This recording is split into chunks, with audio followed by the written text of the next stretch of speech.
Hello, welcome to the Keynes Centre annual recommendations for holiday reading. The Keynes Centre has pioneered reading for transformation, for continuing our development in adulthood. And in that spirit, we recommend a selection of books that we have found interesting and useful for that purpose during the previous year.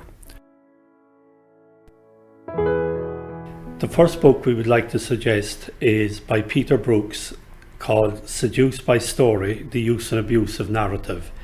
In this, Brooks takes on the idea that everybody is a story and everything is a story, and that stories are the main way of understanding and knowing our reality, our worlds in which we live. Indeed, interestingly, Brooks himself was one of the writers back in the 70s and 80s who brought this trend about. And now he sees it as going too far, where everybody, from companies to individuals, has their story to tell, and the idea is that we live in stories. This is a good antidote to that and brings across the idea that we still need to think for ourselves and not let the story tell us what to think.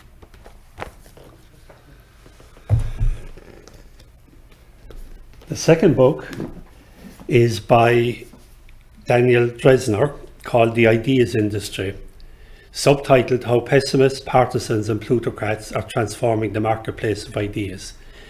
The Keynes Centre is in the business of ideas, and in particular transforming how we think to be more aligned with the complexity of the world in which we live.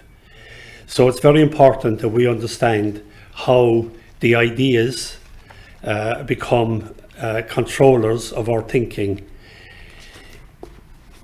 Dresner talks about how the market for ideas, the metaphor famous from the 1930s, has become the ideas industry, where it's now controlled and managed in the interests of particular groups of people. And the implication is that these thought leaders, as they're so called and styled themselves, really want us to be thought followers. Dresner is showing how this has evolved and how it works, and in that way helps us to see through it and become independent thinkers for ourselves. In the realm of ideas, we live and swim in a world of politics, and yet we tend to dismiss it and not work on our understanding of it.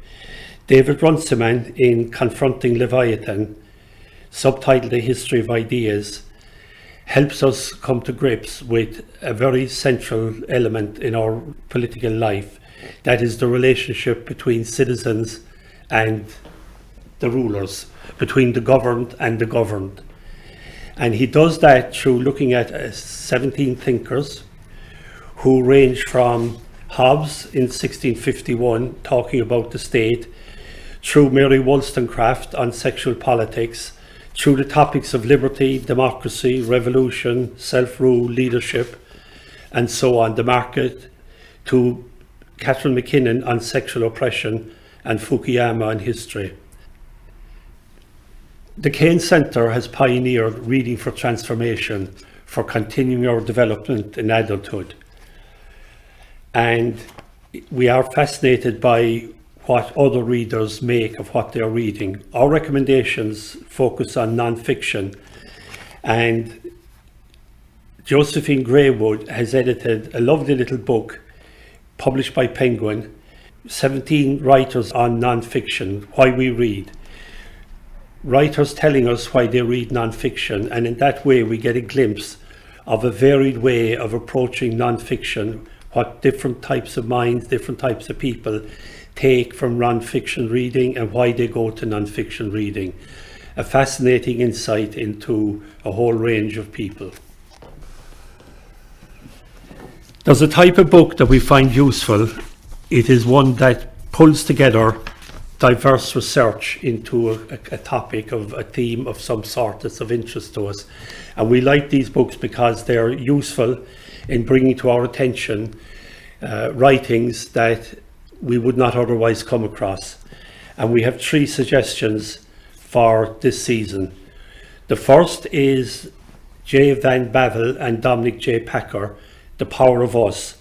The subtitle tells us what it does for us, harnessing our shared identities for personal and collective success.